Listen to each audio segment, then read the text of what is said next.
안녕하세요. 저는 경기도에 사는 50대 중반의 여성입니다. 저는 딸아이 하나와 둘이 함께 살고 있어요. 최근에 딸아이가 결혼하게 되면 이제는 혼자 살게 될 예정이었지만 좋지 않은 일로 그 결혼이 없던 일로 되면서 다시 딸아이와 둘이 함께 살게 되었네요. 뭐 혼자 살게 되면 외롭겠다고들 생각은 하지만 이런 결말을 바란 건 절대 아니었습니다. 왜 딸아이와 둘이 사는지 궁금해하시는 분들이 있으실 것 같아서 이야기해 드릴게요. 남편은 딸아이가 초등학교에 다니던 시절 집을 나갔습니다. 바람이 난 거였어요. 그동안 두 집 살림해 오고 있었더라고요. 놔주지 말고 버틸까? 뭐 그런 생각을 했던 적도 있었습니다. 흔히들 이야기하는 누구 좋아하라고 이혼해줘? 하면서 말이죠. 하지만 그렇게 버티는 건 저 자신에게도 상처를 내는 거나 마찬가지더라고요. 억울해도 조금 더 나은 미래를 위해 그래도 저와 딸아이는 제대로 살아야 하니까 과거는 과거대로 정리하고 잊고 사는 쪽을 택했습니다. 지금 와서 생각해봐도 그러길 천만 다행이라고 생각해요. 딸아이와 저는 그런 아픈 과거를 공유해서 그런지는 몰라도 유독 더 사이가 좋은 모녀지간이었습니다. 뭐 세상에 각별하지 않고 사연 없는 모녀지간은 없겠지만 그래도 저희 모녀는 더더욱 그런 편이기는 했어요. 뭐든 함께하고 뭐든 공유를 했으니까 말이죠. 그래서 딸아이가 결혼하겠다고 남자를 데리고 왔을 때도 처음 보는 딸아이의 남자친구였지만 마치 아는 사이인 것 같은 기분이 들 정도였습니다. 딸아이에게 그동안 많이 이야기를 들었었거든요.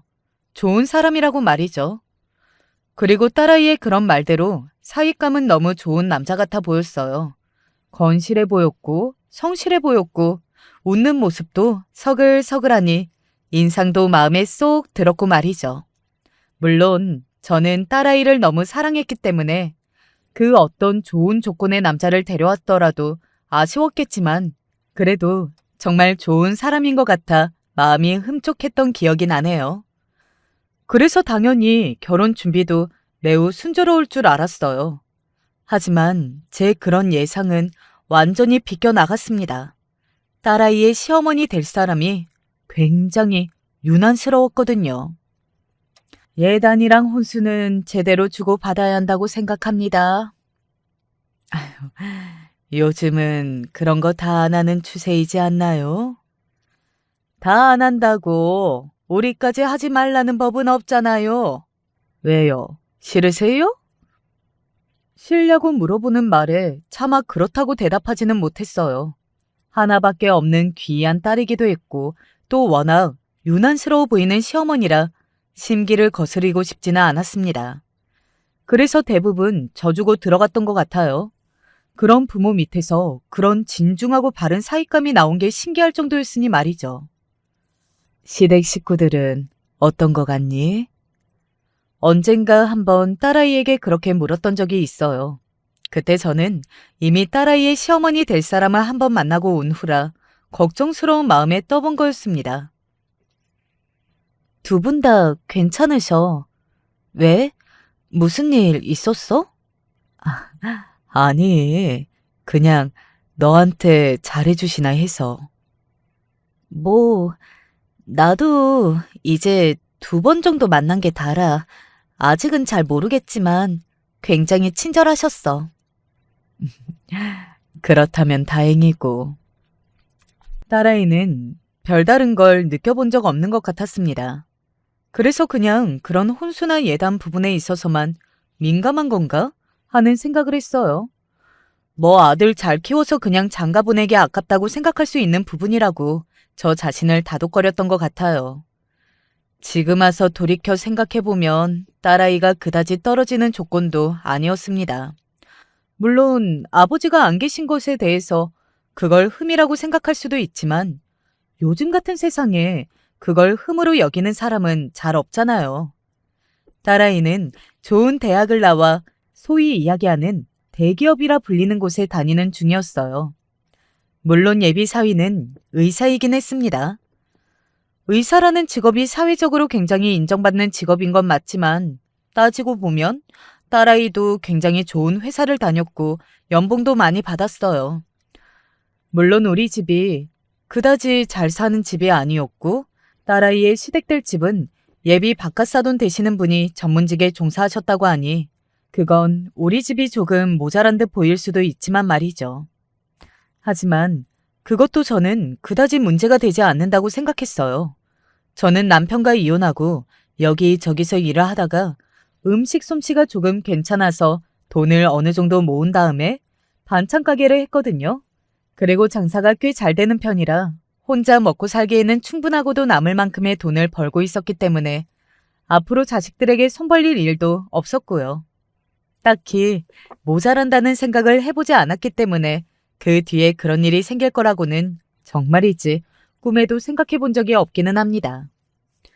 그래서 그냥 원하는 대로 다 준비했던 것 같아요. 솔직히 조금 과하다 싶은 생각을 하지 않은 건 아니었지만 그래도 하나 있는 딸이기도 하고 조금이라도 책 잡힐 만한 구석을 만들고 싶지 않기도 했고 말이죠. 그것만 넘기면 괜찮을 걸로 생각했습니다. 딸아이에게도 친절하게 대해준다는 이야기를 듣고서는 말이죠. 게다가 요즘 자식들 일에 과하게 간섭하거나 하는 부모들이 잘 없잖아요. 예전 같지 않으니까요. 그래서 편하게 생각했던 것 같아요. 사실 그게 아닌데 말입니다. 그러던 어느 날 딸아이가 상당히 어두운 표정으로 집으로 들어와서 제가 걱정되는 마음에 무슨 일이 있냐고 물었습니다. 딸아이는 처음에는 컨디션이 안 좋다는 둥, 회사에서 바쁜 일이 많아서 그렇다는 둥 하며 둘러댔지만 저는 직감적으로 그런 일이 아니라는 것쯤은 알 수 있었어요. 그래서 캐물었더니 이런 말을 하더군요. 어머님이 물어보시더라고. 혹시 아버지가 두 집 살림 차려서 집을 나가신 거냐고. 그 이야기를 듣는데 순간 제 머리를 누가 한 대 치고 지나간 것 같은 기분이 들었어요. 그리고 철렁하고 심장이 내려앉는 기분도 들었고 말이죠. 물론 저나 딸아이가 잘못해서 생긴 일도 아니었고 그랬기 때문에 대단한 흠이라고 생각하지는 않았지만 그래도 상대 쪽에 모르면 좋은 일이긴 하잖아요. 그리고 세월이 너무 오래 지난 일이라 저도 그 일이 없던 일처럼 생각하고 살았던 것도 있었고요. 그걸 물어봐? 그걸 어떻게 알고? 어떻게 아셨는지는 못 물어봤는데 그냥 나한테 그렇게만 물어보셨어. 너한테 뭐라고 해? 나한테 딱히 뭐라고 한 건 아니고 그냥 물어보고 확인만 받으셨는데 표정이 썩 좋지 않으셔서 신경이 쓰이긴 하네. 어디서 들었는지 듣고 와서는 딸아이에게 그게 진짜냐고 물어봤다고 하더군요. 사실 그런 이야기를 어디서 들었다고 해도 보통은 그렇게 당사자에게 직접적으로 확인하거나 하지는 않잖아요. 아무래도 예민할 수 있는 문제이긴 하니까요. 그런데 그걸 그렇게 직접적으로 물어본 게 일단은 어딘가 불안한 예감이 들기는 했습니다. 하지만 딸아이가 너무 신경을 많이 쓰는 것 같아서 일단은 달래줬던 것 같아요. 그냥 어디서 듣고 궁금해서 물어보신 걸 수도 있지. 너무 신경 쓰지 마. 그래도 그게 우리 잘못이 아닌 일인데 문제 삼으면 그게 이상한 거야? 재민이 보면 부모님들도 그러신 분들이 아닐 테니까 너무 마음 쓰지 마. 딸아이는 제 그런 말에도 쉽게 마음을 놓지 못하는 듯 보였지만 사실 그 상황에서 딱히 저희가 할 수 있는 건 없었습니다. 그저 그쪽에서도 별일 아니라고 생각하고 이렇게 넘어가길 바라는 수밖에요. 하지만 그런 저의 바람은 이루어지지 않았습니다. 어느 날 딸의 얼굴이 상당히 좋지 않더라고요. 그래서 제가 물었습니다. 그날은 예비 시댁 어르신들과 만나고 오는 날이라는 것을 알고 있었거든요. 왜? 무슨 일 있어? 아니, 그냥 어머니가 아무래도 나를 탐탁치 않게 생각하시는 것 같아서 어디서 무슨 이야기를 들으신 건지. 아차 하는 생각이 들더군요. 혹시 만약에 누군가에게 저희 모녀에 대해 좋지 않은 이야기를 들은 게 아닐까 하는 생각이 들었습니다. 사실 남편과 그 상간녀가 저희 모녀에 대해 좋지 않은 소문을 퍼뜨리고 다닌다는 이야기는 아주 예전에 들었던 적이 있거든요. 만약 그런 이야기를 듣고서 오해라는 걸 하는 거라면 그 오해를 풀어야겠다는 생각이 들었어요. 그래서 제가 따로 연락했습니다. 단도직입적으로 말씀드리겠습니다. 저희 남편이 바람이 나서 두 집 살림을 차려나간 건 사실이에요. 저는 워낙 오래된 이야기이기도 하고 저희는 그 후로 전 남편이나 딸아이도 자기 아빠는 없는 사람 셈치고 살고 있었기 때문에 따로 이야기를 드려야 한다고 생각하지 못했습니다. 사실 예비 사부인도 제가 이 문제 때문에 자신을 불러냈을 거라는 건 짐작하겠지만 제가 얼굴을 보자마자 그런 이야기를 바로 할 거라고는 생각하지 못했던 건지 살짝 당황하더군요. 그러더니 이렇게 말했습니다. 편견으로 이런다거나 그것 때문에 다 된 결혼을 깨자 뭐 이런 건 저도 아닙니다. 단지 왜 미리 말씀해 주지 않았나 하는 생각이 들었던 거예요. 혹시 숨겨야 할 사연 같은 게 있는 건 아닌지 하는 생각이 저로서는 들 수밖에 없었습니다. 사실 대화가 통하지 않으면 어떡하나 하는 생각을 조금 했었는데 그건 아니더라고요. 그래서 한시름 놓았던 것 같습니다. 아닙니다. 일부러 이야기하지 않은 건 절대 아니에요. 단지 너무 오래된 일이고 아까 말씀드렸듯 저희는 없다고 생각하고 산 지 너무 오래돼서 그랬던 것뿐입니다.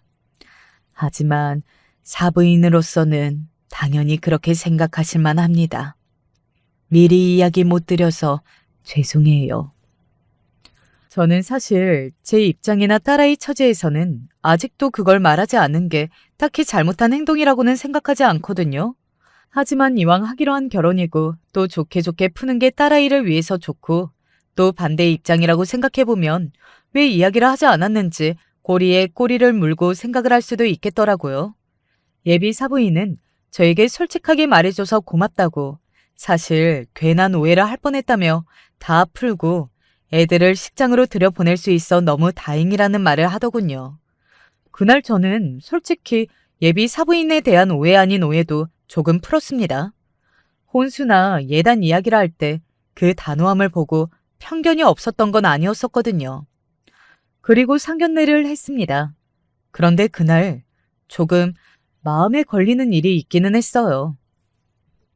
예, 친부랑은 아예 연락을 끊고 사신 게 맞으시죠? 네? 아유, 그럼요.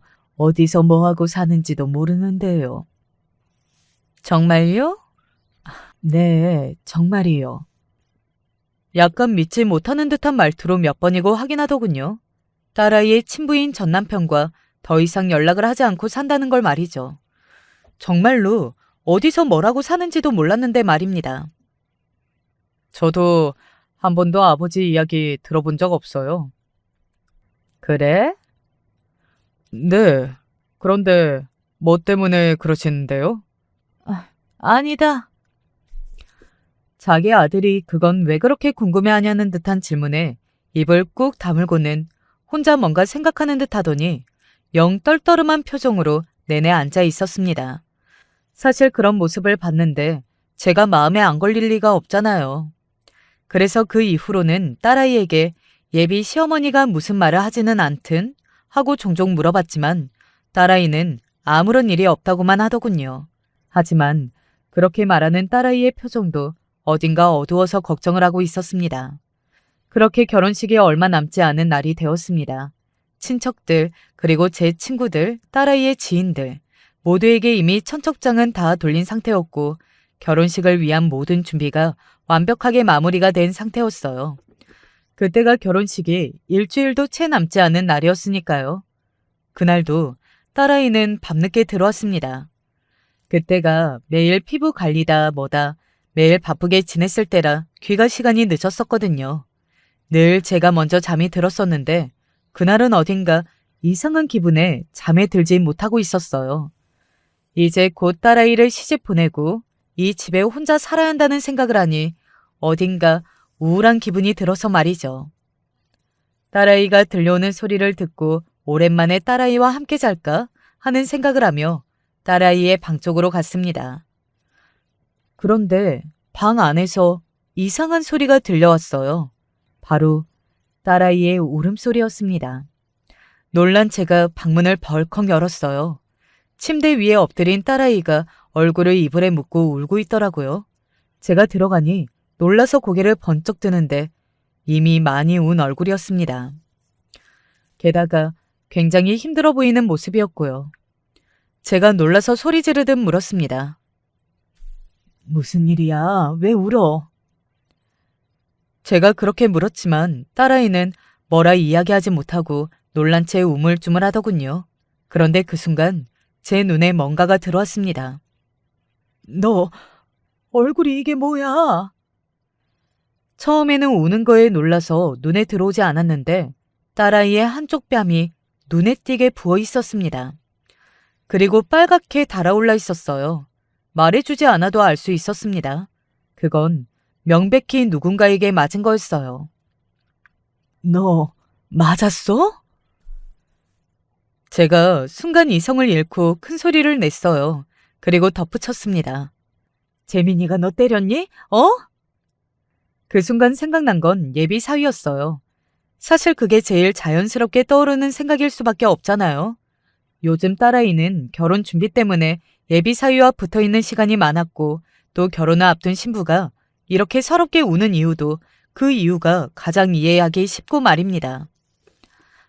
아니야. 재민 씨가 이런 거 아니야. 제 말에 딸아이는 울면서도 자기 남자친구 편을 들더군요.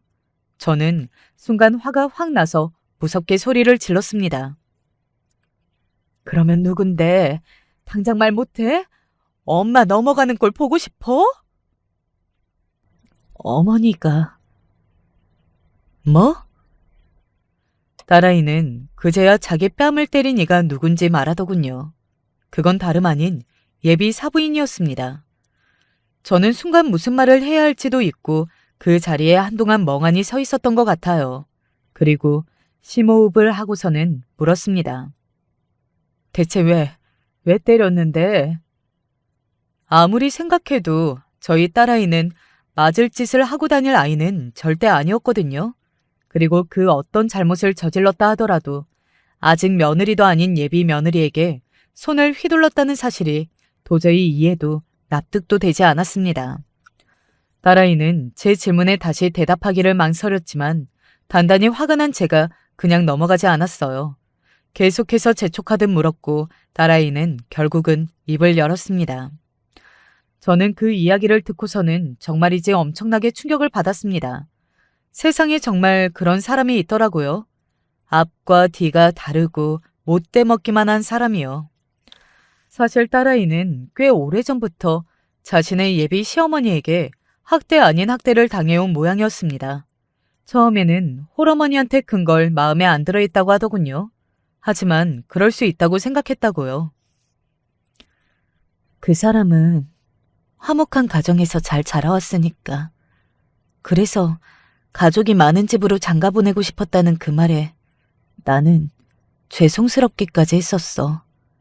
그래도 뭐 내가 결혼해서 아이도 많이 낳고 화목한 가정을 만들어주면 되지 하고 생각했었고.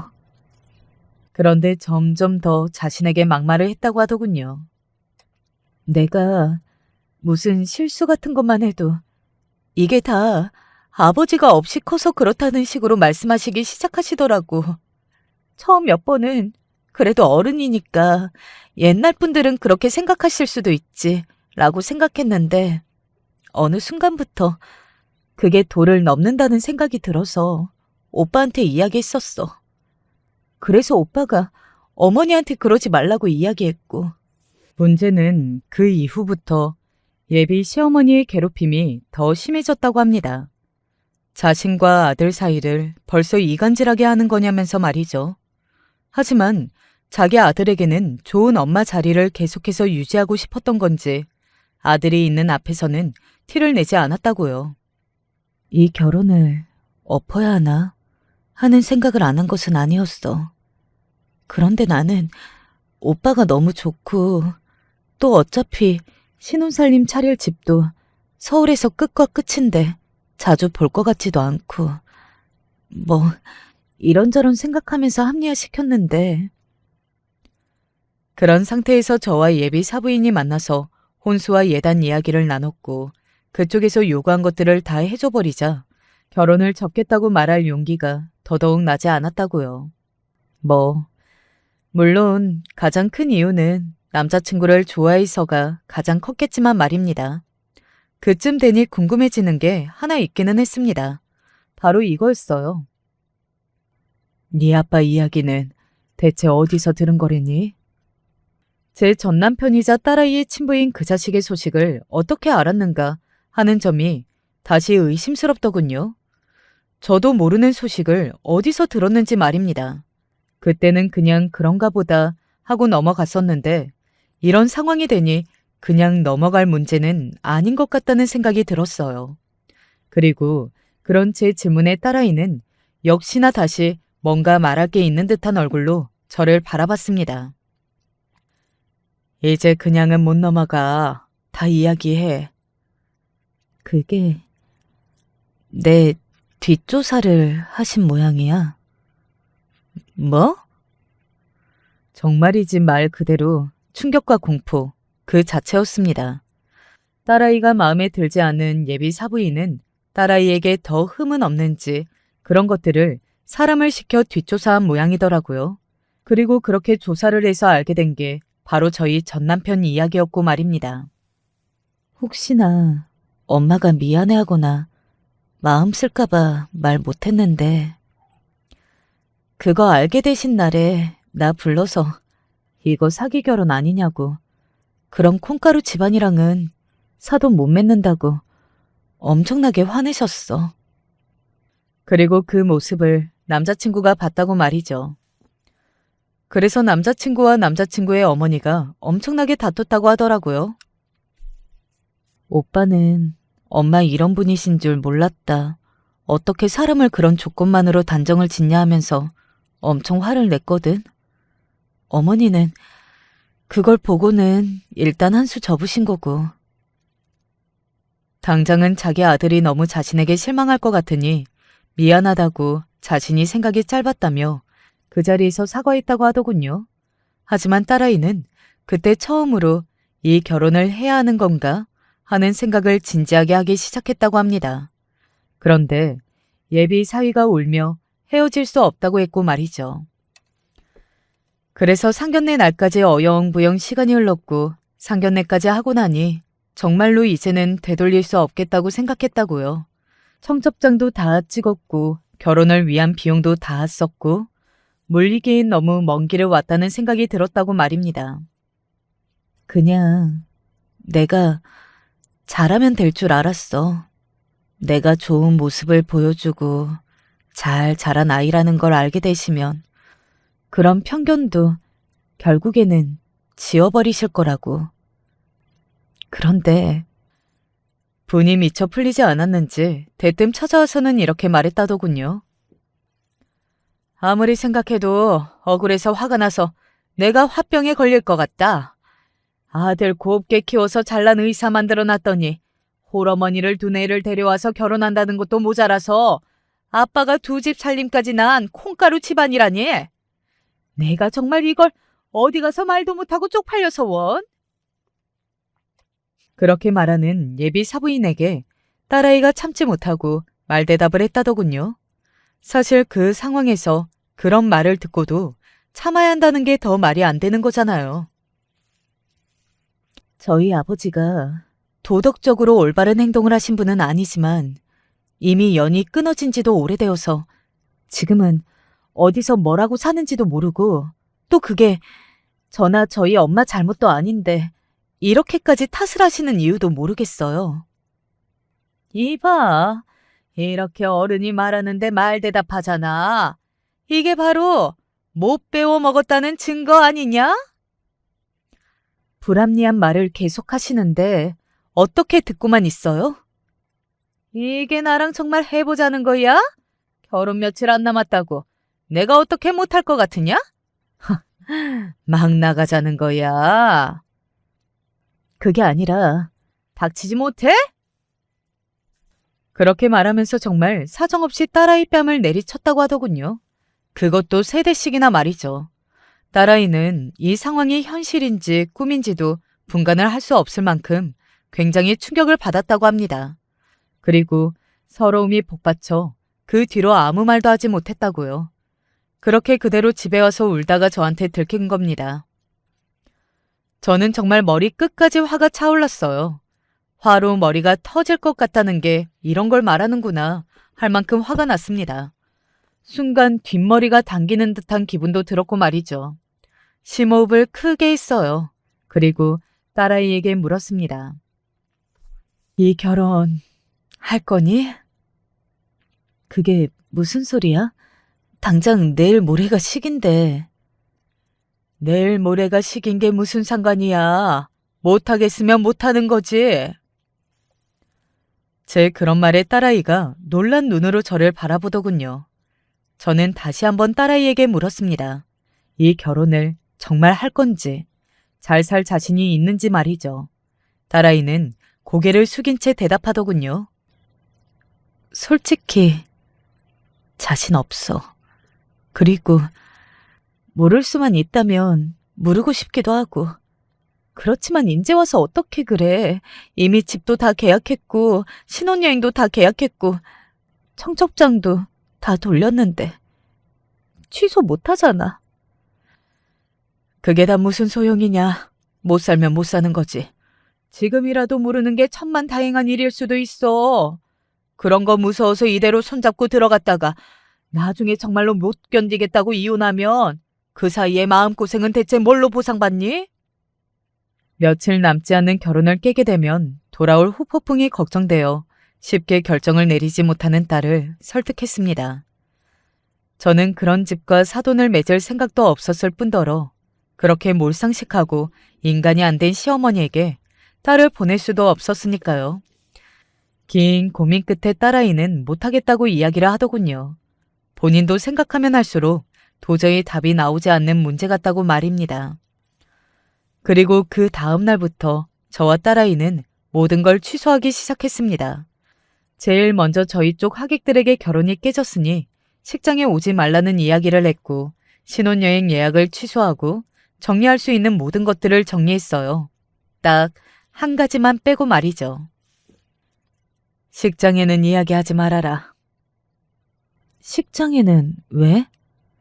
다 생각이 있으니까 하지 말어. 그리고 재민이한테도 당일에 말해. 알겠지? 딸아이에게 제가 어떻게 할 건지 제대로 설명해 주지는 않았지만 당시의 딸아이는 그런 걸 생각할 마음의 여유 같은 것도 없었던 것 같아요. 그냥 너무 지치고 힘들어서 제가 하자는 대로 다 따라오는 것 같더라고요. 그리고 그런 딸아이의 모습에서 저는 계속해서 그 예비 사부인을 가만두지 않겠다는 복수심이 솟아올랐고 말입니다. 그렇게 결혼식 당일이 밝았습니다. 아침에 딸아이는 예비 신랑에게 전화도 아닌 문자 하나만을 남겼어요. 오빠, 생각 많이 해봤는데 나는 이 결혼 도저히 해낼 자신이 없어. 이런 결정을 이렇게 늦게 해서 오빠한테는 정말 미안해. 하지만 나는 오빠 엄마와 도저히 한 가족으로는 못 살겠어. 우리 결혼은 없던 걸로 하자. 그렇게 문자를 보내놓고 휴대폰을 껐어요. 그리고 딸아이를 서울의 가장 좋다는 호텔로 보냈습니다. 아무 생각하지 말고 그곳에서 푹 자고 맛있는 거 먹으면서 쉬라고 말이죠. 물론 딸아이 성격에 아무 생각을 하지 못하고 쉬지는 못했겠지만요. 그리고 저는 원래라면 딸아이가 있었어야 할 그 결혼식장으로 향했습니다. 한복이 아닌 그냥 일상복을 입고서 말입니다. 장모님. 예비 사위가 저를 보자마자 저에게 달려오더군요. 이게 어떻게 된 일이에요? 정연이는요? 정연이 자네랑 결혼 안 하네. 아니, 지금 그게 무슨... 나는 내 딸 때리는 시어머니한테 내 딸 못 보내. 때리다뇨? 저희 어머니가요? 예비 사위는 정말 하나도 모르고 있는 듯 했습니다. 그런 말은 처음 듣는다는 듯 반응하는 예비 사위에게 딸아이가 해준 이야기를 그대로 전달했어요. 그랬더니 다리에 힘이 풀렸는지 그 자리에 털썩하고 주저앉더군요. 이 결혼은 파토 났으니까 자네도 이제 우리 애는 그만이죠. 장모님. 나도 자네 장모 아니니까 이제 그렇게 부르지도 말고. 그렇게 이야기하고서는 식장으로 갔습니다. 이미 야단법석이었어요. 신랑 측에만 손님이 있었고 신부 측은 텅 비어 있었는데다가 혼주석에도 신부 대기실에도 아무도 없었으니 말이죠. 장내에는 이게 무슨 일인지 영문을 알 수 없어 혼란스러워하는 신랑 측 손님들의 대화 소리가 가득했습니다. 아니, 세상에 이게 무슨 회개망측한 일이야? 이게 신부 측에서 어지간한 원한으로는 결혼식 당일에 자기들만 이렇게 쏙 빠지는 짓은 안 할 텐데. 그러게나 말이야. 제가 그동안 자기 아들 의사라고 좀 유세를 부렸냐고. 그 짓을 신부 가족한테도 한 거 아니야? 그래서 이 사달이 난 거고. 그 정도로 이렇게까지 하지 않지. 내가 봤을 때 재민이든 아니면 재민이 엄마든 둘 중 하나는 엄청나게 큰 잘못을 저지른 게 분명해. 그렇지 않고서야 결혼을 파토를 내도 이런 식으로 파토를 낼 리가 없지. 도대체 무슨 일로 신부 측이 이런 짓까지 벌였는지 자기들끼리 자화자화하더군요. 사실 이걸 예상하고 한 행동이기는 했습니다. 이 상황만 놓고 보면 아무 전후 사정을 모르는 사람들은 신부 측이 잘못한 게 맞잖아요. 갑자기 결혼식장에 이런 식으로 나타나지 않은 건 상당히 예의가 없는 행동이기는 하니까요. 하지만 이런 엄청난 일을 저지를수록 사람들은 이렇게 생각하기 마련입니다. 도대체 무슨 잘못을 저질렀길래 신부 측이 이렇게까지 하냐? 라고 말이죠. 그래서 자기들끼리 신랑 쪽의 잘못이 뭔지를 떠든 겁니다. 그건 당연한 수순이었어요. 그리고 이 정도의 말이면 사돈의 팔촌들에게까지 다 순식간에 소문이 날 테고 말이죠. 적어도 한동안은 그 예비 사부인이라는 작자가 고개를 들고 다니지 못할 겁니다. 그때였어요. 지금 이게 뭐 하는 짓입니까? 예비 사부인의 목소리가 들려왔습니다. 돌아보니 저를 발견한 듯 얼굴이 시뻘개져서는 제 쪽으로 다가오더군요. 저는 잘됐다 싶었습니다. 식장에 와서 텅 빈 신부 측 보고 내가 얼마나 경악했는지 알아요? 지금 이게 무슨 몰상식한 짓입니까? 네? 정연이 어디 있어요? 그렇게 소리를 지르는 예비 사부인이었던 그 사람에게 제가 정색을 하며 이렇게 이야기했습니다. 왜요? 또 때리시게요? 라고 말이죠.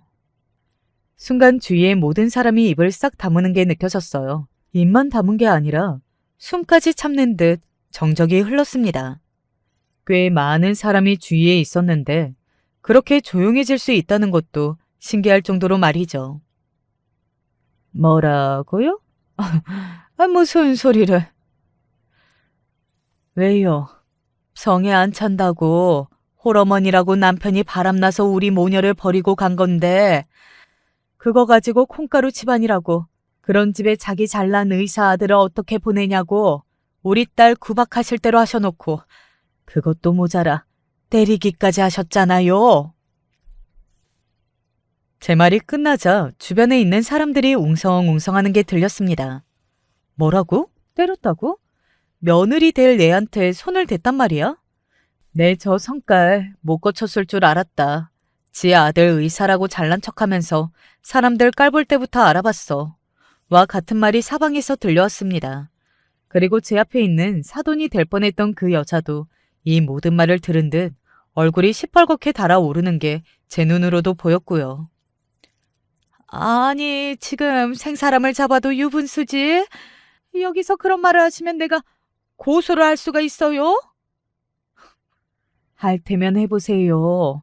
우리 딸은 이미 당신한테 받은 그 엄청난 폭언의 문자들이랑 또 맞은 다음 날 내가 병원 데리고 가서 진단서까지 다 받아놨으니까. 어디 누가 더 잃을 게 많은 싸움인지 해보죠 뭐. 내가 모르는 사람 없게 만들어 드릴게요. 아직 며느리가 되지도 않은 예비 며느리 집안이 마음에 안 든다는 이유로 폭언하다가 폭력까지 쓴 사람이라고.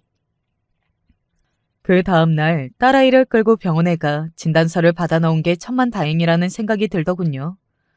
진단서가 있다는 제 말 한마디에 입을 싹 다무는 걸 보면서 말이죠. 잘난 의사 아들, 이런 엄마 두고 어디 얼마나 장가 잘 가나 내가 두 눈 부릅뜨고 지켜볼 겁니다. 자기 자식 귀하면 남의 자식 귀한 줄 알아야지. 어디 내 딸 얼굴에 손을 대기를 대? 나도 네 아들 때리려다 참았다. 그렇게 말하고는 멍하니 서 있는 그 여자를 뒤로하고 그 결혼식장을 빠져나왔습니다. 제 뒤로 사람들이 떠들어대는 소리가 들려왔어요. 이제 이 다음 복수는 그 사람들이 해줄 거라는 생각이 들었던 것 같습니다. 그 뒤로 사이가 될 뻔했던 딸아이의 남자친구가 집으로 찾아왔지만 제가 며칠 여행을 보냈다고 했어요. 뭐 실제로 며칠 호텔로 쉬게 보내기는 했으니까요. 환불받을 수 있는 예물은 다 환불받았고 또 신혼집에 들여놓았던 가전과 가구들도 다 환불하거나 되팔았습니다. 이 모든 과정을 상당히 빠르게 진행했던 것 같아요. 빨리 다 털어내고 싶은 마음이었거든요. 그래야 딸아이도 빠르게 치유가 될 것 같았고 말이죠. 며칠 호텔에서 쉬다 돌아온 딸아이에게 대충 상황 설명을 해줍니다. 딸아이는 뭔가 해탈한 듯 아무 동요 없는 표정으로 가만히 그 이야기를 듣더니 마지막에는 약간 울먹이며 저를 안아줬어요. 그리고는 이렇게 말했습니다. 엄마가 고생이 많았겠네. 미안하고 고마워. 라고 말이죠. 딸아이의 그 말에 네가 미안하기는 뭐가 미안해? 하면서 둘이 함께 또 껴안고 한참을 울었던 것 같아요. 사실 그동안은 제가 화가 나서 그렇게 울며 감정을 털어낼 마음의 여유가 없었거든요. 그런데 큰일을 치르고 나니 슬픈 감정이 밀려왔습니다. 그날 굉장히 많이 울었던 것 같아요. 그리고 며칠 뒤 딸아이의 남자친구가 집으로 찾아왔습니다. 뭐 언제까지 숨어 있을 수만은 없으니 한 번은 만나기는 해야 할 것 같다고 딸아이가 나가더군요. 그리고는 한참 뒤에 어딘가 편안해 보이는 얼굴로 돌아와서는 다 정리를 했다고 말해줬습니다. 오빠도 다시 만나자고 찾아온 건 아니었어. 그러면 정식으로 사과하고 싶었대. 자기 어머니가 나한테 이렇게 한 거에 대해서 몰라줘서 미안하고 그리고 앞으로는 행복만 하라고. 자기 같은 남자랑 자기 집안 같은 곳에 시집 안 오게 된 걸 천만다행으로 생각하면서 말이야. 지금 생각해도 그런 부모 밑에서 어떻게 그렇게 바르고 착한 아들이 나올 수 있었는지 의문이 들어요. 딸아이의 남자친구만 놓고 보면 정말 괜찮고 아까운 사윗감이긴 했습니다. 이 결혼을 깬 걸 절대 후회하지는 않지만요. 그렇게 모든 게 다 정리가 되는 듯 싶었어요. 그런데 그 여자가 저를 찾아왔습니다. 사돈이 될 뻔했던 그 여자 말이에요. 저를 보자마자 이렇게 말하더군요. 당신 때문에 내 인생이 망했어. 그거 알아? 그거 참 다행인 일이라는 생각이 들었습니다.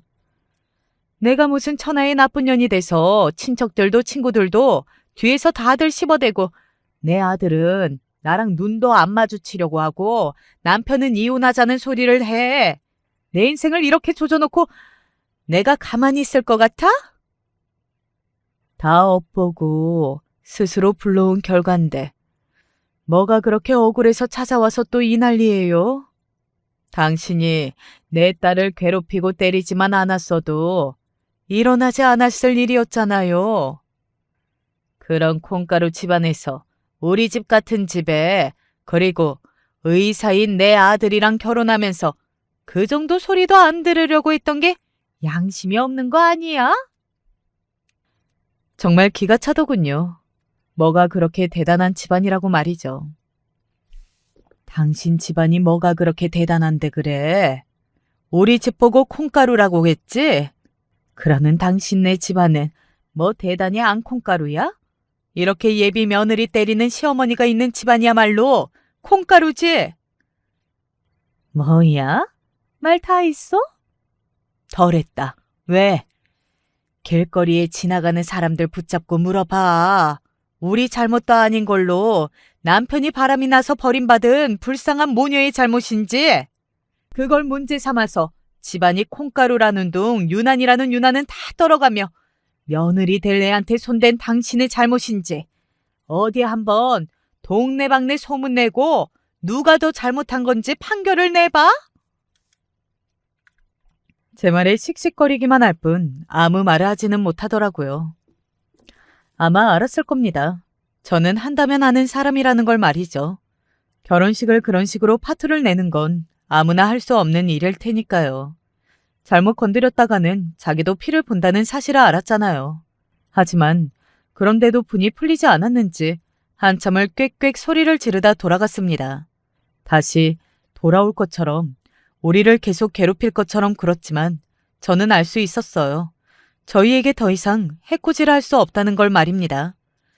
저는 겁내하고 있다는 걸 알 수 있었거든요. 그리고 얼마 지나지 않아 속이 다 시원해지는 소식을 들을 수 있었습니다.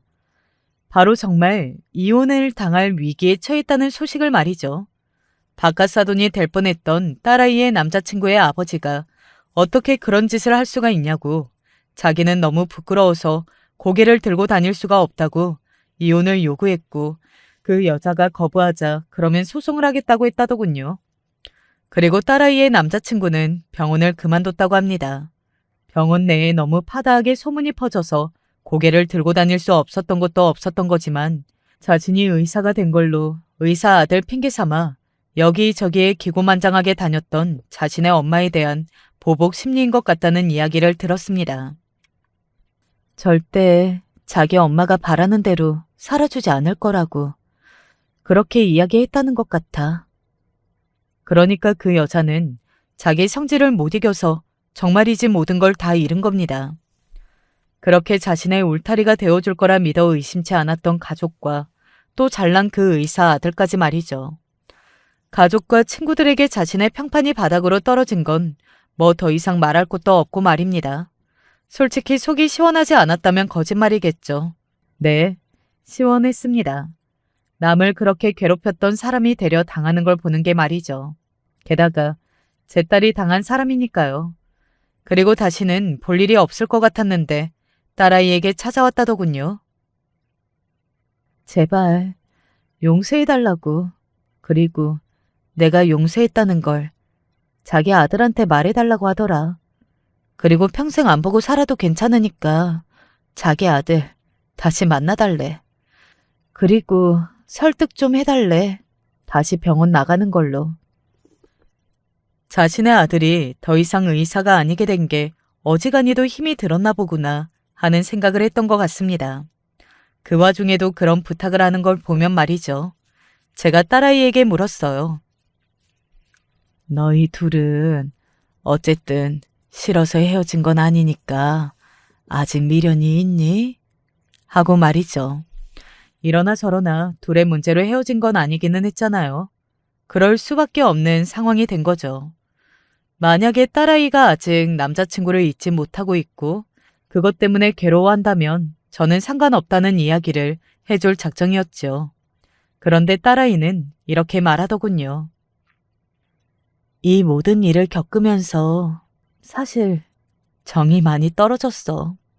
물론 오빠는 따지고 보면 잘못한 게 없기는 하지만 나는 오빠를 보면 자연스럽게 어머니가 생각이 날 수밖에 없잖아.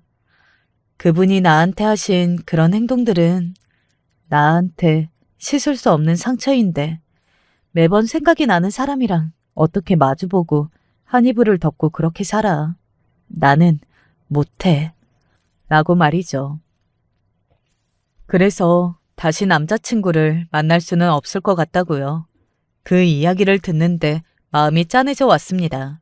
사랑했던 애들이 그렇게 된 게 말이죠. 그래서 거절했다고 하더군요. 그러면서 남자친구에게 이제 자신은 괜찮으니 어머니와 너무 담 삼고 지내지 말라고 그렇게 이야기했다고요.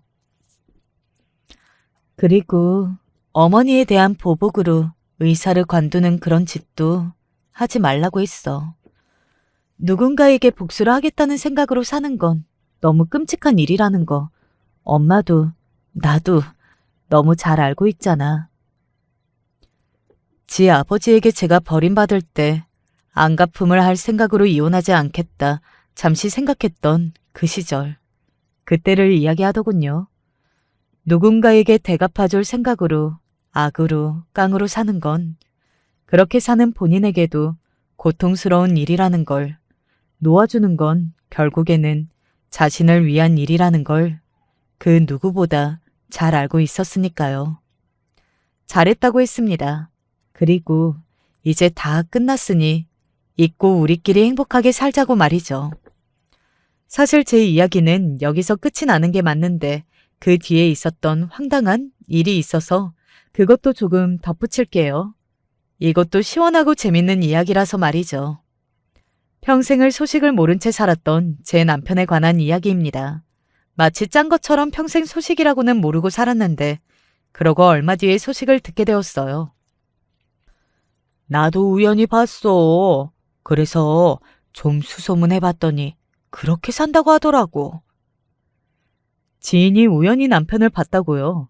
처음에는 닮은 사람인가 긴가민가 했는데 보다 보니 확실했고 궁금해서 어떻게 사는지 알아봤다고 합니다.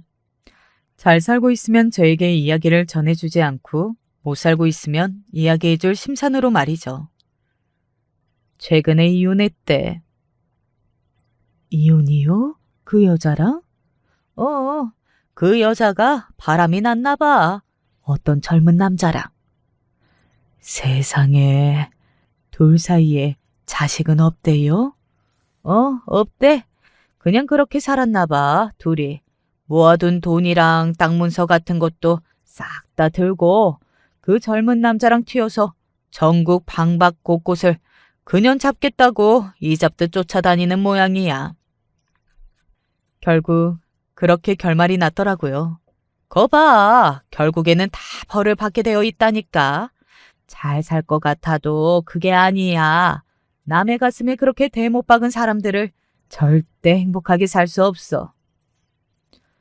사실 예전에는 남편이 망했다는 소식을 듣거나 불행했다는 소식을 들으면 참 속이 시원해질 거라는 생각을 한 적이 있었거든요.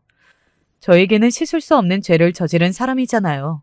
그렇게 나가서는 자기 딸이 궁금하지도 않은지 한번 찾아오지도 않은 사람이었고요. 그런데 지금 그 꼴을 하고 살고 있다는 이야기를 들어도 그렇게 막 시원하거나 고소하다는 생각이 들지는 않았습니다. 물론 아예 그런 마음이 들지 않은 건 아니었지만 엄청나게 통쾌하다거나 뭐 그렇지는 않더군요. 딸아이는 제가 좋은 사람이라서 그런 거라고 했지만 저는 그게 세월이 주는 선물 같은 거로 생각해요.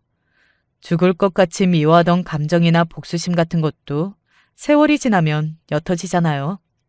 누군가를 미워하고 증오하는 마음이 늘 한결같다면 그 감정을 겪어내는 저도 지옥에 사는 거니까 말입니다. 하지만 그래도 저에게 그리고 제 딸에게 상처를 준 전남편이나 사돈이 될 뻔했던 그 여자가 불행하게 산다는 건 기분 좋은 소식이기는 하지만요. 그런 생각을 한 적도 있어요. 나에게 잘못했던 사람들이 어느 날 굉장히 업보로 불행해져서 나에게 죽을 죄를 지었다고 사과하러 오는 상상 말입니다. 그런 상상을 하면서 열심히 살아야겠다고 다짐하곤 했었거든요. 그게 또 제 삶의 원동력이 되기도 했고요. 전 마누라 연락처 물어보고 다닌다던데? 전 남편이 이제 와서 저를 왜 만나고 싶어 하는 건지 도통 이유를 알 수 없습니다. 돈이 없는 게 아닐까? 너 반찬 가게 조금 잘 되잖아. 그 소식을 어떻게 알고? 원래 그런 인간들은 그런 소식은 귀신같이 빠르게 알아. 설마 그 정도로 양심이나 염치가 없겠어? 라고 생각했지만 그런 사람들은 정말로 그 정도로 염치도 양심도 없는 사람이더군요. 제가 어느 날 저를 찾아온 전 남편을 보며 그렇게 생각했었습니다. 분노가 많이 가라앉았다고 생각했는데 얼굴을 보니 그때가 떠올라서 역하긴 하더라고요. 잘못했다고 지나고 보니 후회밖에 안 남는다는 전 남편의 얼굴에 침을 뱉어줬습니다. 정말 침을 뱉었어요. 그리고 다시 연락하면 죽여버리겠다고 무서운 얼굴로 이야기했습니다. 아마 그 인간도 놀라기는 했을 거예요. 그 시절에 얌전히 당하고만 있던, 울고만 있던 제가 아니었으니까요. 딸아이에게도 찾아갔었는데 딸아이가 나는 당신이 죽었다고 생각하고 산 지 오래니까 다시는 자기 앞에 나타날 생각하지 말라고 이야기했다더군요. 뭐 그런 짓을 하고도 이 세월이 지나서도 찾아올 염치와 뻔뻔함이 다시 찾아오지 말라는 보장은 없지만 그래도 저희 모녀는 정말이지 산전수전을 다 겪어내며 지금은 정신적으로도 굉장히 단련이 많이 된 상태이기 때문에 다 이겨낼 수 있을 걸로 생각합니다. 그렇게 결혼이 깨지게 된 게 오히려 도움이 되었다면 된 거겠죠. 오늘 제 이야기는 여기까지입니다. 이야기하다 보니 두 명의 인간에게 복수 아닌 복수란 내용을 다 이야기하게 되었네요. 저는 나름 최고의 복수를 했다고 생각합니다. 여러분은 어떠실지 모르겠네요.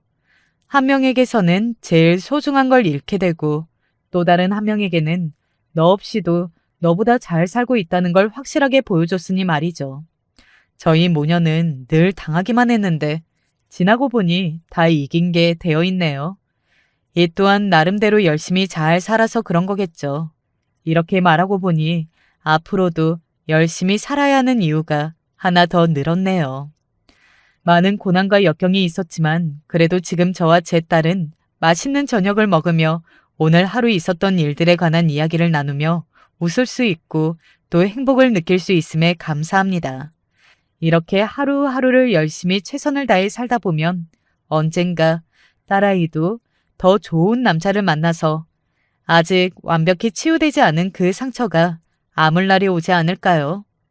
딸아이는 결혼하지 않고 엄마랑 둘이 평생 살겠다고 하는데 저는 부모된 마음이라 그런지 그렇지는 않거든요. 긴 이야기 들어주셔서 감사합니다. 날이 점점 더워지고 있어요. 이러다 금방 여름이 오더라고요. 날씨 변덕이 많을 때 더 건강 챙겨야 하는 거 아시죠? 늘 건강하시고 여러분들은 저와 같은 일 없이 행복만 하시기를 바랍니다. 안녕하십니까. 저는 50대의 가장입니다. 하는 일은 사람을 몇 거느리고 건설업을 하고 있습니다. 앞만 보고 열심히 달려오다 보니 어느새 막내가 대학교 3학년이 되었습니다.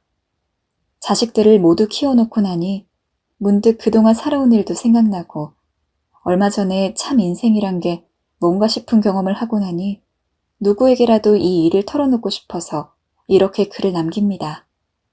긴 세월이니만큼 하고 싶은 이야기가 많지만 먼저 오늘까지 저를 채찍질하며 올 수 있었던 힘이 되었던 고등학교 동창들의 이야기부터 시작해야겠군요.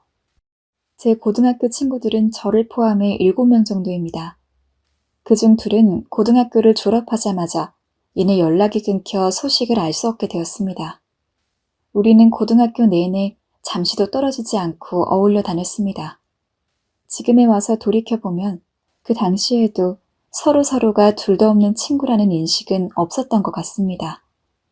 그저 다들 유별난 성격이었기에 어디 가서 무시당하지 않고 행세 깨나 하려면 무리가 필요했던 것은 아니었나 하는 생각이 듭니다. 그럼에도 불구하고 그 시기의 아이들이 대개 그렇듯이 뭔가 불안하고 예민한 마음을 기댈 데가 없다 보니 더욱 서로에게 의존했던 것 같습니다.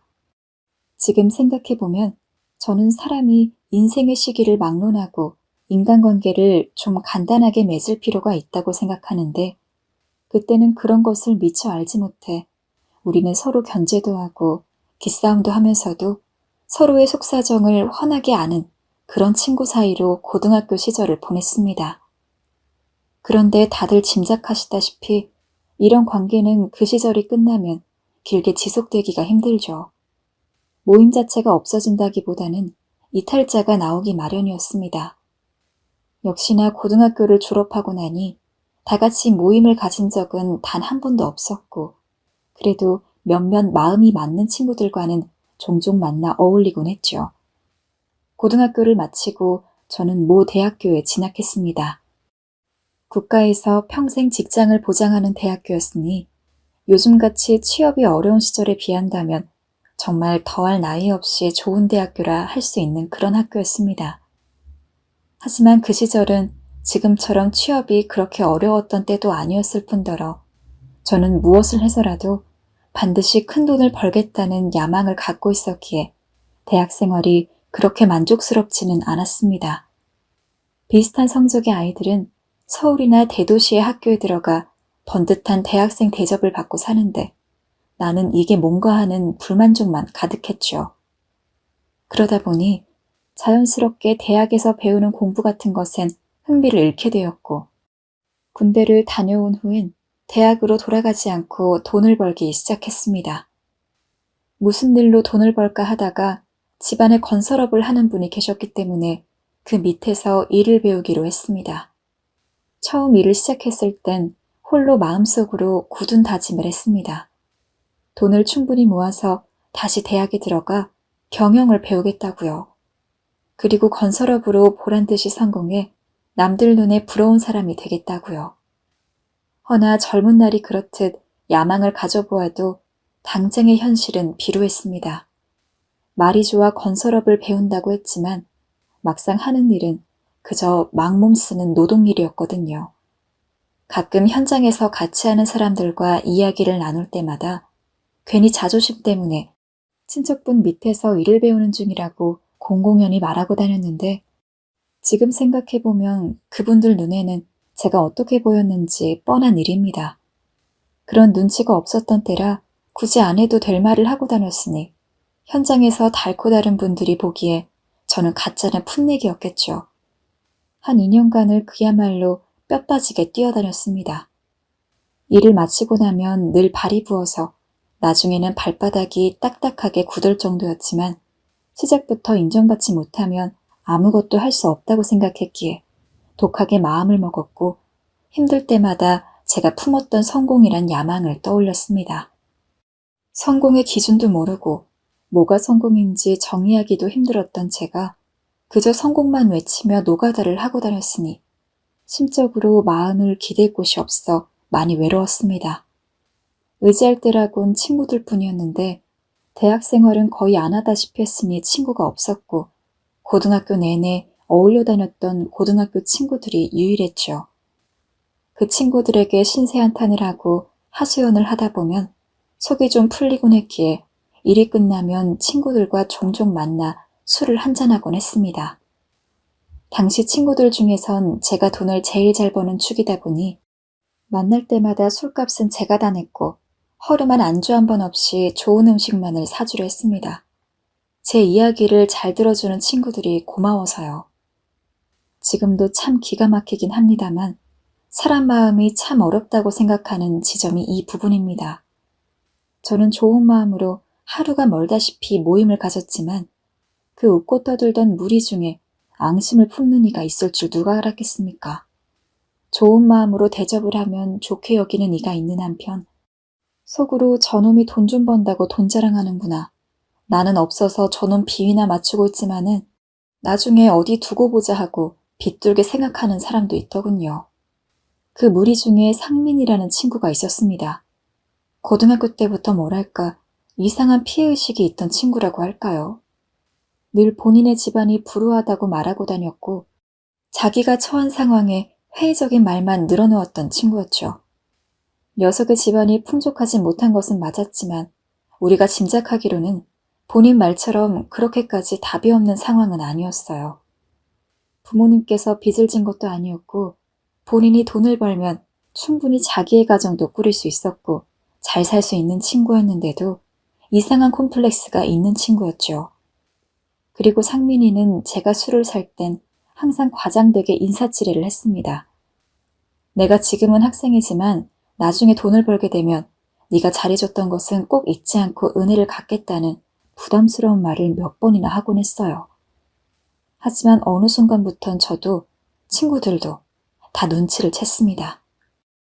이 녀석은 나를 만나러 나올 때만 늘 빈지갑으로 나온다는 것을요. 물론 친구가 돈이 없어 빈지갑으로 나오는 건 당연히 이해할 수 있었습니다. 허나 상민이는 돈을 벌고 있었고 그리 나쁜 직장도 아니었는데 저를 만날 때마다 꼭 그런 행동을 일삼으니 그걸 알게 된 이후로부터 하는 짓이 점점 눈에 거슬렸습니다. 언젠가는 한번 망신을 줄까 하는 생각도 들었지만 그때나 지금이나 저는 입이 무거운 것이 곧 인품이라고 생각했기 때문에 아무에게도 상민이의 그런 행실을 이야기하며 뒤에서 험담을 하거나 흠집을 내지 않았고 그저 약간 거리를 두었을 뿐이었죠.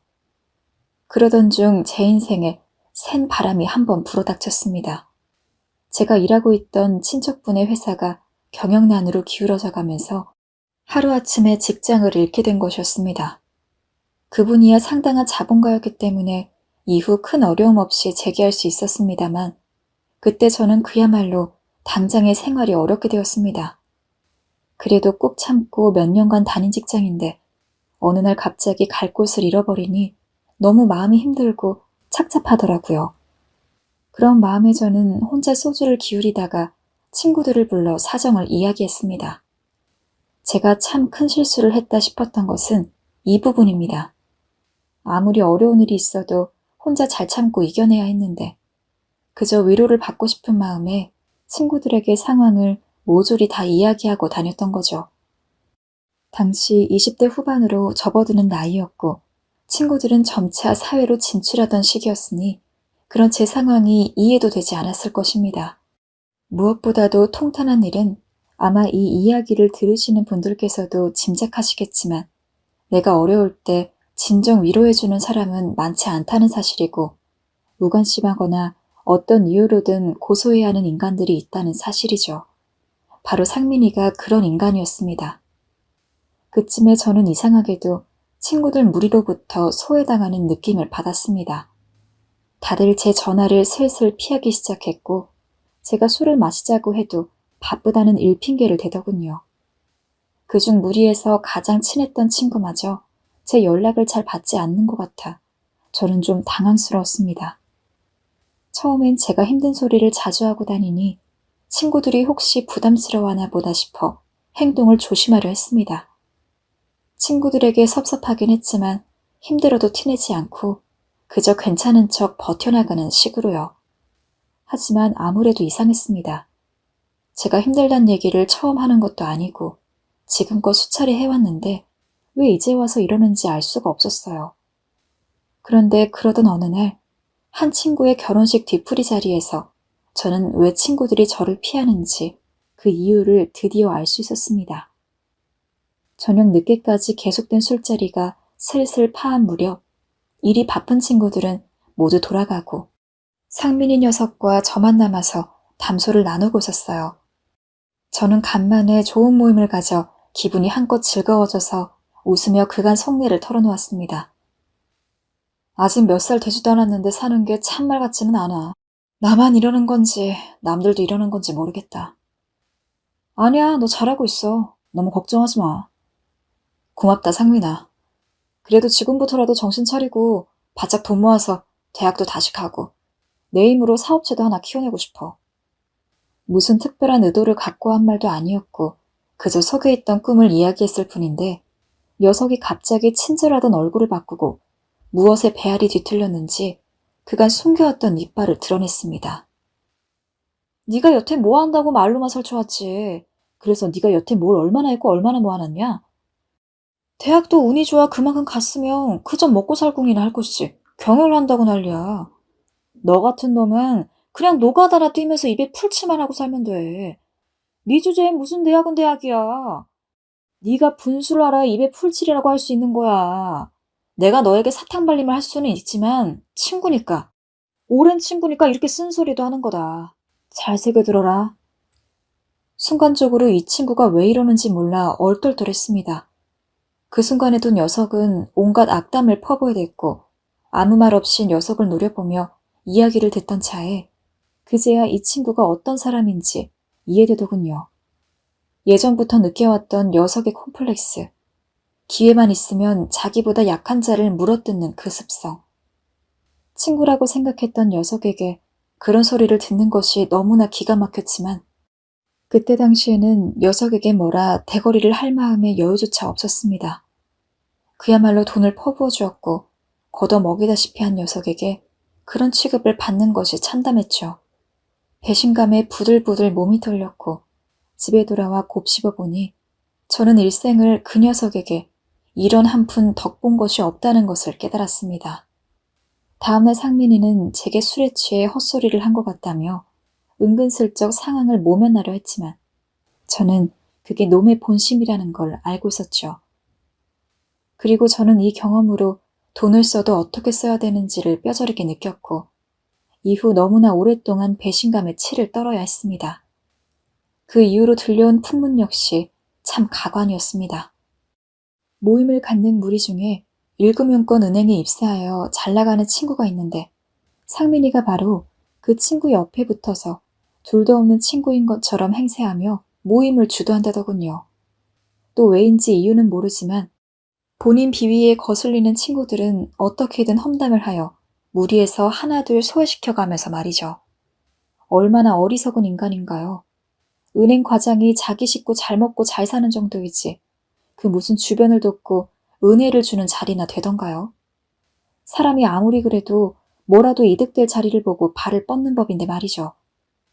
저에 대해서는 친구들에게 무식하고 주제도 모르면서 입만 살아있는 노가다꾼이라고 했다더군요. 그 이야기를 듣고 나니 그 녀석의 마음에 뭐가 있는지 어느 정도는 짐작이 갔습니다. 그저 번듯하고 내놓을 만한 사람만 추켜 세우고 주변에 두려는 그 비열한 콤플렉스. 그게 그 친구를 비열하고 못된 인간으로 만든 것이었죠. 그러던 어느 날 갑자기 모임에서 가장 친했던 친구로부터 연락이 왔어요. 친구가 저희 집 앞까지 찾아오겠다며 저를 잠깐 보자고 하더군요. 친구의 목소리에 기운이 없었고 한숨도 차 있는 모습이 왠지 별로 좋지 않은 일임을 직감했습니다. 제가 먼저 나가 친구를 기다리고 있자 친구가 터덜터덜 걸어왔고 오랜만에 만난지라 서로의 안부부터 물었습니다. 친구의 표정은 그때까지도 좋지 않았어요. 마치 저에게 할 말이 있는데도 못하는 듯 대화를 하는 중간중간에도 계속 제 눈치를 살폈습니다. 그에 제가 먼저 말문을 틔웠습니다. 무슨 일이냐 철아. 여기까지 와서 말할 게 뭐야.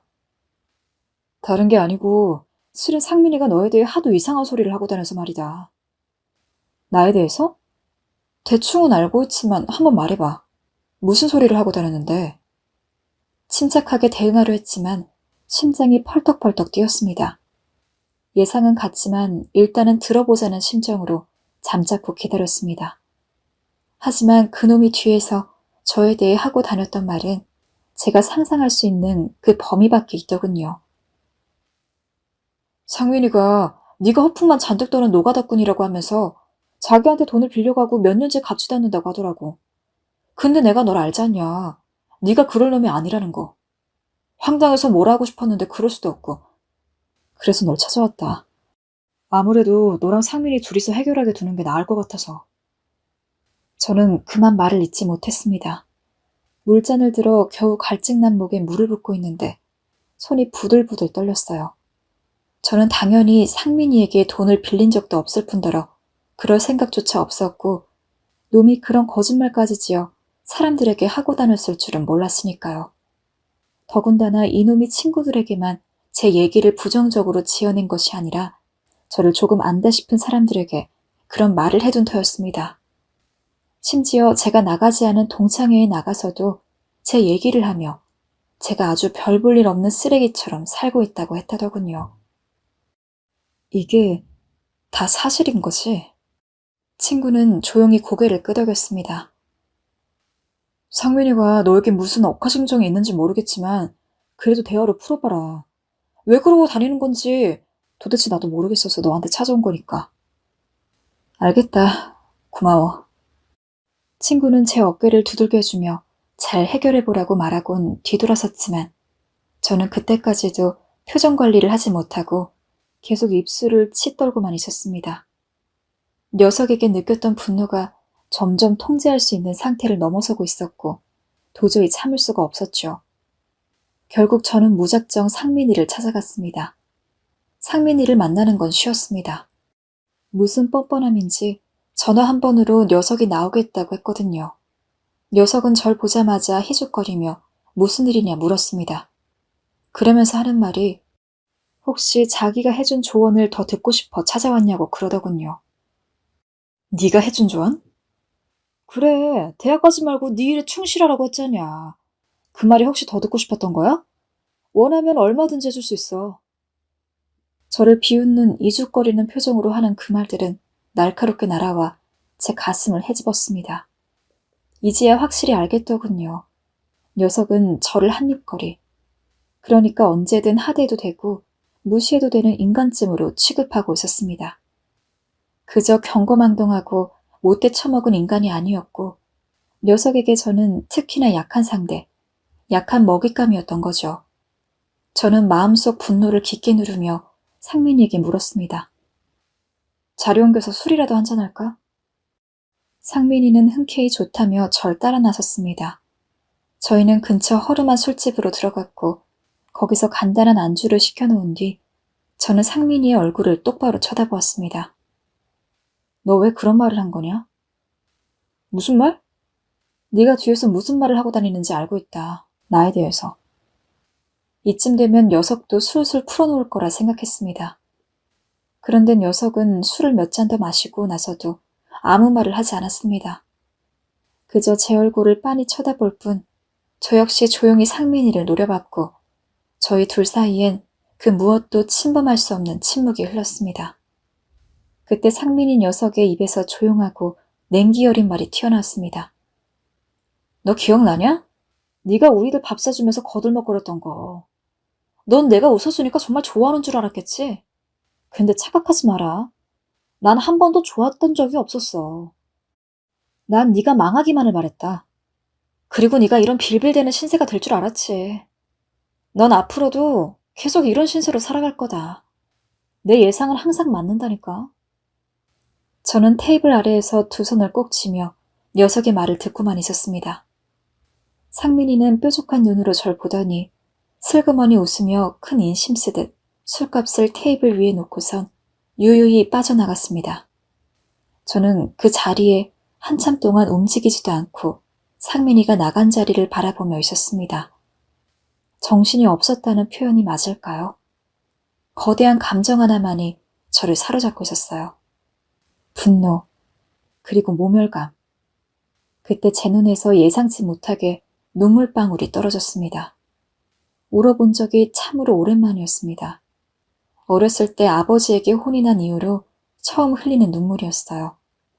저는 눈물을 뚝뚝 떨구며 한참을 서럽게 울었습니다. 그리고 그 술집을 빠져나가며 생각했습니다. 어떻게든 보란 듯이 성공하겠다고. 저는 바로 취업을 위한 자리를 알아보았고 다시 일어서기 위해 또 미친 듯이 일에만 집중했습니다. 일에 집중하는 순간이 고통을 잊게 해주는 순간 같이 느껴졌습니다. 어딜 가도 제 마음속 안엔 그 허름한 술집과 대면하던 상민이의 얼굴이 있었고 상민이가 절 비웃고 있었고 전 바락바락 이를 갈고 있었죠. 연애를 하거나 전처럼 사람을 자주 만나지도 않았습니다. 외로움도 그냥 어쩔 수 없는 인생의 일부라 생각하며 거뜬히 받아들였죠. 살기 위한 본능이 이렇게 커다란 힘을 가지고 있는진 그때 알았습니다. 당시 저는 남들이 하는 일에 2배를 하고서도 지칠 줄 몰랐으니까요. 주변 사람들은 젊은 사람이 왜 이렇게 일에 미쳐 있냐며 저를 말리곤 했지만 저는 그렇게 생각하지 않았습니다. 더 해야 한다고, 잘해야 한다고 스스로를 채찍질하기 바빴습니다. 다른 사람에게 인정받기 위해서보단 그냥 그건 저와의 싸움 같은 거였던 것 같습니다. 그 이후로도 친구들 모임 때문에 몇 번 녀석과 마주친 적은 있습니다. 그때마다 녀석은 알듯 모를 듯한 말로 속을 긁어놨지만 저는 한 번도 녀석을 상대한 적이 없습니다. 차라리 이유를 알지 못하면 또 모를까. 저런 작자를 상대해봐야 내 꼴도 한심해진다고 저를 다잡았습니다. 화병이라고 해도 좋을 만큼 배신감에 치를 떨기도 했지만 애시당초 무지하고 사람을 볼 줄 모르는 한심한 이는 저라고 생각했어요. 또 나중엔 분명 제가 성공해 있을 테니 그때 가서 코를 납작하게 해주기를 기대하고 있었습니다. 녀석은 계속 제 앞에선 웃으면서 뒤에선 저에 대한 험담을 늘여놓고 다녔지만 신경도 쓰지 않았어요. 오히려 절 아는 사람이라면 절 믿을 거고 아닌 사람이라면 상민이의 말을 믿을 거라 생각했어요. 그렇게 한 몇 년간을 제 일에 몰두했습니다. 그야말로 닥치는 데라고 해도 좋을 정도로 일을 했죠. 당장 눈에 띄게 형편이 좋아지지는 않았지만 일적인 신뢰 같은 것이 느는 것이 느껴졌습니다. 인맥도 생겼고 돈 버는 방법도 조금씩 체득해 나갔습니다. 생활에 여유가 생기고 조금씩 희망이 보이는 것 같자 그때는 저도 결혼을 생각하게 되었습니다. 그러는 사이에 저희 회사에 당시 신입사원으로 들어온 여자를 만나게 되었습니다. 그 신입사원은 배려심 많은 성격에 말투도 곱고 단아해 주변 동료들에게도 인기가 많은 여자였습니다. 경쟁자가 많아 다가가긴 힘들었지만 저는 저만의 자신감으로 다가가 겁없이 데이트를 신청했고 회사 동료끼리는 연애하지 않겠다는 이유로 몇 번은 거절당했지만 그래도 끊임없이 여자분을 향한 호감을 표시했습니다. 제가 한 1년을 한결같은 마음으로 쫓아다니자 어느새 여자분도 마음이 열렸는지 제게 먼저 데이트를 신청했고 저는 그 자리에서 호감을 얻어 연인관계로 이어지는 데 성공했습니다. 연애를 하다 보니 삶의 다른 면들에 대해서도 많이 알게 되었습니다. 지금껏 유하지 못하고 계속 스스로를 채찍질만 하며 살아왔는데 일에 미쳐 돌아가던 절 붙잡아주고 사랑으로 감싸 안아주는 사람이 생기니 저를 돌아보게도 되었고 일을 조금 적당히 하는 여유까지 생기게 되었죠. 저희는 알콩달콩한 연애를 하다 그냥저냥 만나는 연인관계를 지나 서로 속 얘기까지 털어놓을 수 있는 진지한 관계가 되었고 제 쪽에서 먼저 결혼 얘기를 꺼내게 되었습니다. 당시 어떤 반응이 보일지 몰라 무척 떨렸던 기억이 납니다. 당신은 결혼에 대해서 어떻게 생각해? 나는 지금 내 나이면 좋다고 생각해요. 아이 낳고 오순도순 애들이랑 남편이랑 사는 것도 큰 행복일 것 같아요. 당신도 알다시피 내가 좋은 환경에서 자라지 못했잖아요. 그러다 보니 어린 시절부터 일찍 결혼해서 안정적인 생활을 꿈꿨어요. 왠지 허락을 하는 것 같은 그녀의 말을 들으니 저는 더 결혼에 대한 확신을 갖게 되었고 저는 그녀에게 떨리는 마음으로 결혼하자는 말을 꺼냈죠. 정말 다행히도 그녀는 제 마음을 받아주었고 사돈의 허락까지 받자 저희는 서둘러 식을 준비했습니다. 하지만 좋은 아내를 만나 결혼을 하고 아이들을 낳았다고 삶이 다 편해지진 않았어요. 아이들을 키우자 살림살이가 나아지지 못하고 오히려 힘들어졌습니다.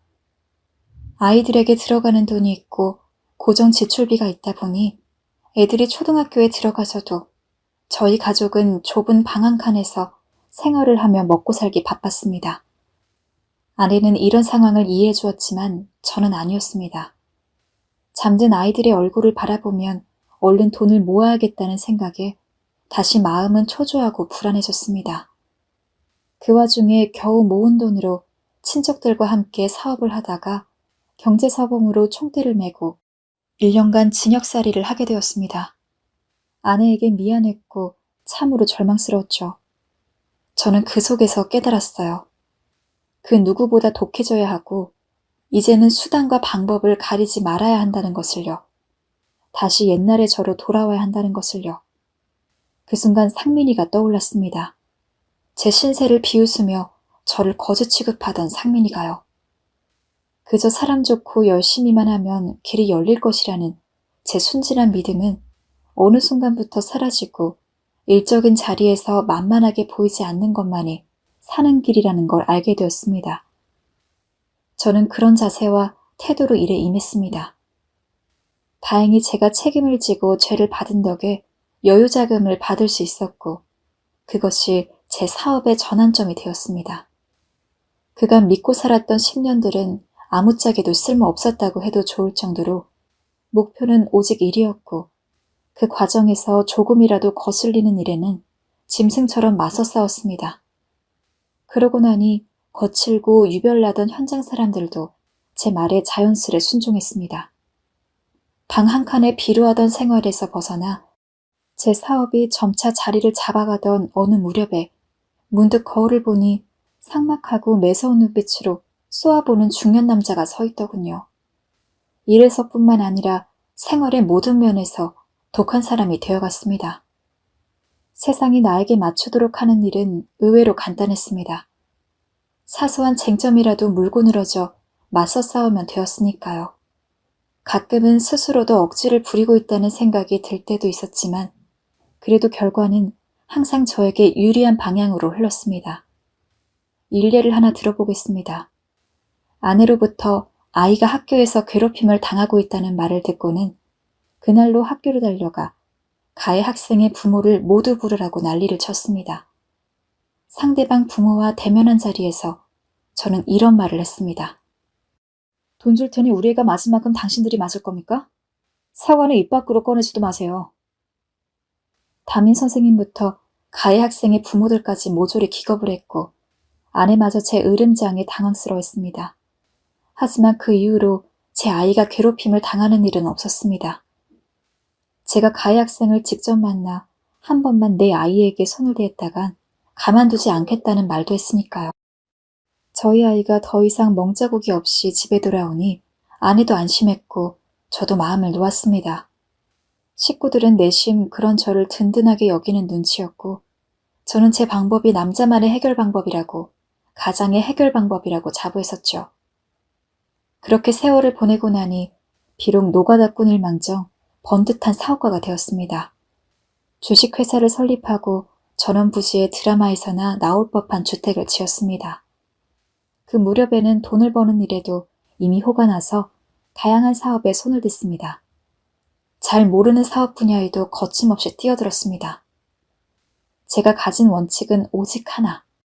경쟁업체에 비해 압도적인 규모와 서비스. 이를 바탕으로 상권을 잠식하는 것이었죠. 그 과정에서 욕도 많이 먹었지만 이미 이 지역에서 알만한 사람은 모두 아는 사업가로 발돋움했습니다. 비록 풍채 좋고 점잖은 사업가의 모습은 아니었지만 이미 그런 것은 문제가 아니었죠. 깡마르고 매섭게 생긴 노가다꾼이라 할지라도 주변과 세상이 내 뜻, 내 의도대로 굴러가는 것. 이것은 돈보다 더 무서운 중독을 안겨주더라고요. 돈은 그저 수단일 뿐이지만 돈으로 안 되는 것이 드물었습니다. 그렇게 명석하지 못하던 막내돔도 돈으로 과외를 붙이고 재수학원까지 시키고 나니 나름 번듯한 대학교에 붙었죠. 돈이야 얼마든지 물려줄 수 있지만 사람이 자기 직업은 있어야 하니 그렇게 기를 쓰고 공부를 시켰습니다. 이처럼 돈이 세상 모든 것을 내 쪽으로 당기는 자기장과도 같다고 생각은 하고 있었습니다만 얼마 전 참 기가 막힌 경험을 했습니다. 사람하고 짐승이 다른 게 무엇일까요? 짐승이야 살기 위해 무슨 일이든지 합니다마는 그래도 사람은 얼어 죽을지언정 누울 자리를 보고 발 뻗는다는 말도 있죠. 제게 이 차이를 실감시킨 일이 하나 있었습니다. 얼마 전 사업장에 웬 손님이 찾아왔습니다. 제 인생을 통째로 바꿔놓은 녀석, 제게 마음속 트라우마를 심어놓고 간 녀석, 바로 근 20년 만에 나타난 상민이었죠. 아마 그 순간에 누군가 제 표정을 봤다면 벌레 씹은 표정이라고 했을 겁니다. 그만큼 젊은 날의 울분은 깊은 한으로 남는 법이죠. 하지만 이내 이 녀석이 나한테 왜 왔나 궁금하기도 했습니다. 제 회사는 고향으로부터 아주 멀리 떨어져 있었기 때문에 4시간 이상이나 걸려서 저를 찾아온 그 저희가 무엇인지 드러나 봐야겠다고 생각했어요. 그래서 녀석을 맞아 자리에 앉혔습니다.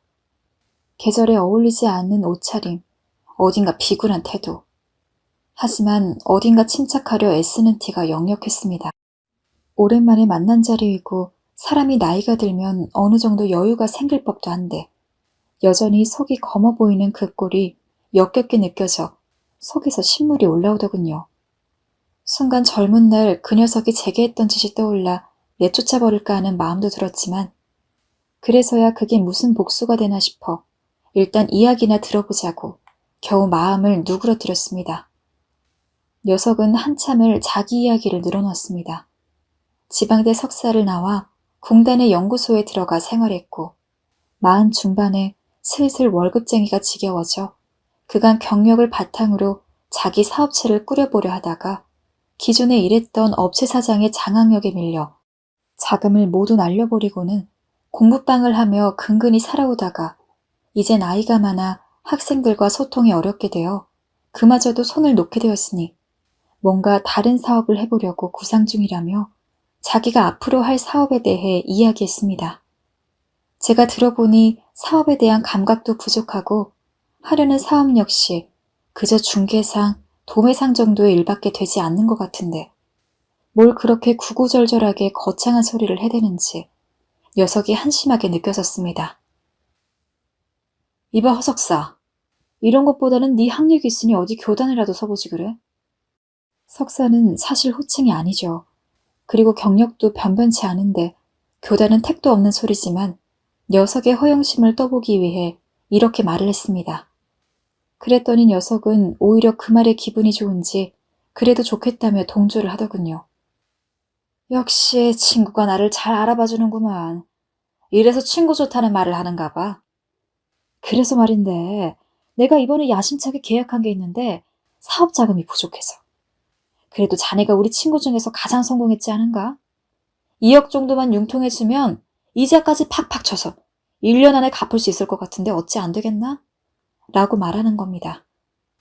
친구라는 말에 피가 거꾸로 솟는 것 같았지만 그간 잊고 지냈던 그 감정을 생각하면 얼굴에 침이라도 뱉고 싶었습니다만 아마 그날에 제 인생의 마지막 자제력을 모두 쏟아부었나 봅니다. 글쎄, 돈이 있어도 사업에 넣을 돈이지 빌려줄 돈이 없네. 내가 너의 뭘 믿고 그런 큰 돈을 빌려주나? 이제 와서 말이지만 네가 예전에 하고 다닌 짓 나는 다 알고 있는데 입이 없어 여태 그냥 지는 줄 아나? 나뿐 아니라 여러 친구 관계 네가 다 이간질해서 우리가 고등학교 모임이라고 할 만한 게 어디 있나? 속에서 올라오는 분함을 참으면서 점잖게 말했더니 녀석은 잠시도 고민하지 않고 대뜸 제 앞에 무릎을 꿇었습니다.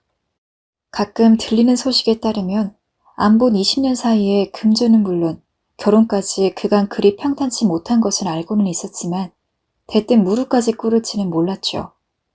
하지만 행동을 보아하니 제가 한 짓을 잘 알고 이미 모든 행동을 다 계획해서 온 눈치가 빤하더군요. 그동안 저런 식으로 매사에 대처해왔을 것을 생각하니 참 가슴 한구석이 답답해지기까지 했습니다. 제발 부탁하네, 제발. 지난 일은 다 용서해줄게. 내가 욕심과 질투에 눈이 멀어 자네에게 상처를 줬어. 정말 미안하네. 여기 사진 속 얼굴 보이나? 내 아들이야. 나 아들한테 자랑스러운 아빠이고 싶어. 정말 어제는 사채까지 해야 하는 생각까지 했다고. 돈을 빌릴 데가 하도 없어서. 내 사정 얼마나 비참한지 자네는 짐작도 못할 거야. 이런 말까진 안 하려고 했는데 한강다리에까지 올라갔었어. 이봐, 내가 그럴 필요도 못 느끼지만은 내 사정을 충분히 설명했잖아. 네가 무릎을 꿇든 뭐라든 그건 억지밖에 안 되지. 일을 해결해야 하는 방법이 아니야. 예전에 나를 갖고 그럴 때는 친구라고 생각하고 한 짓인가? 나는 네 친구가 아니야. 그냥 돌아가. 친구, 예전에는 나도 어렸고 자네도 어렸지 않은가? 내 이렇게 무릎을 꿇고 사죄하겠네. 내가 오죽하면 이러겠는가.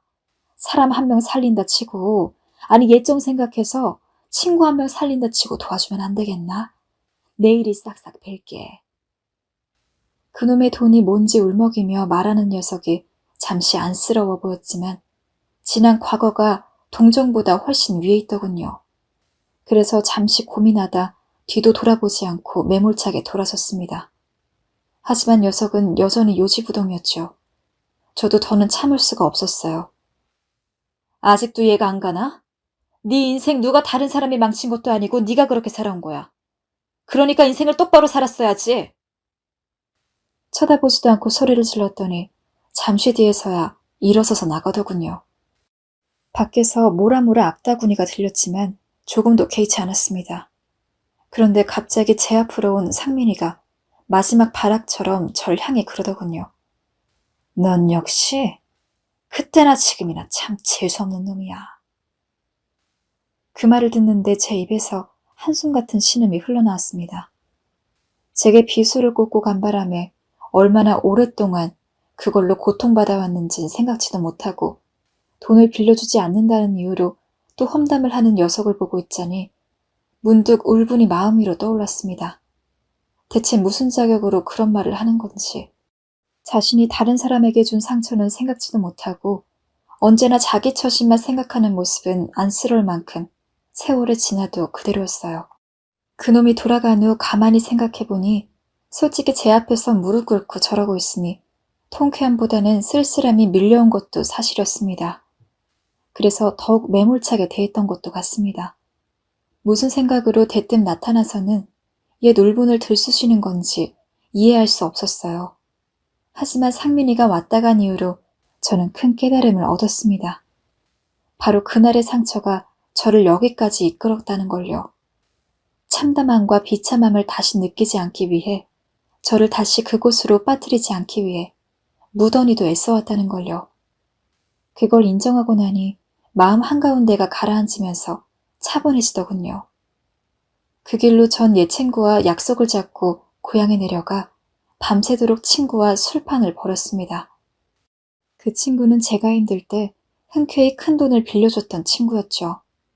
지금에도 아주 적은 돈은 아니었지만 제가 20대 후반이던 시절에는 꽤 큰 돈이었음에도 기꺼이 내주고는 그로부터 10년 가까이 돈 이야기는 입에 내지도 않았습니다.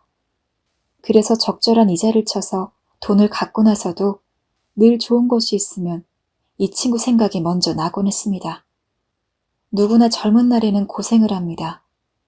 지나고 나서 생각해보니 눈물나게 비참했던 일도 또 그만큼 감사했던 일도 다 저를 이끌어온 기억입니다. 뻔한 이야기겠지만 중요한 건 자기 자신이 어떤 목표를 갖고 어디에 초점을 맞추느냐에 따라 그러한 것이 약이 되기도 하고 독이 되기도 하겠죠. 제가 이야기한 친구는 평생을 자기연민과 콤플렉스에 빠져 그 늪에서 헤어나지 못했고 그로 인해 인생을 망쳤습니다. 물론 그 과정에서 비뚤어진 심보를 다 다스리지 못했던 이유가 있었겠지요. 전 앞으로는 여유를 조금 더 갖고 좋은 것만 보고 살려고 합니다. 지금까진 나약해지지 않기 위해 그간 지나칠 만큼 경계심을 세우고 사람과 세상을 믿지 못하고 살아왔던 것 같더군요. 다정한 말보단 센 말들로 사람들을 공격하고 저와 가정을 지킨다는 이유로 강한 모습만을 보이러 살아온 것 같습니다. 앞으론 가족들에게도 더 다정한 아빠로, 남편으로 살아가 보려 합니다. 지금까지 사연을 들어주셔서 감사합니다. 다들 평안한 하루 되십시오.